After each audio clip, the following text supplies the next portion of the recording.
The third one, as we've been talking the last few weeks about entering into the promised land, and different tribes weren't able to enter into fullness. They got to the edge and didn't go in, or they got in and they couldn't manage and grow what God has given to them. And the third one, I would say this, is just because you get in doesn't mean you're all in. And this is a tribe that got in, but then they became comfortable. They became like lackadaisical and slothful about this, and they missed out on their promises.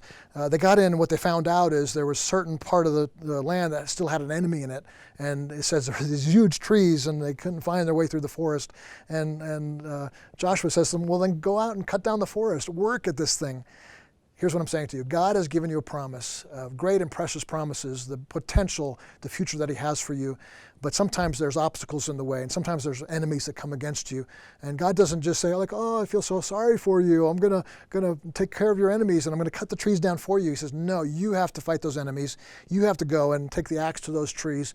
You have to fight for what I've given you. The promises of God are yes and amen, and they're true, and he's going to give you what he wants, but then he asks you to co-labor with him to accomplish God's purposes in your life. Many people are missing out on the fullness of God's promises in their life because they're not engaged themselves in accompanying God and his plans for their life. I want to encourage you to go after it with all your heart.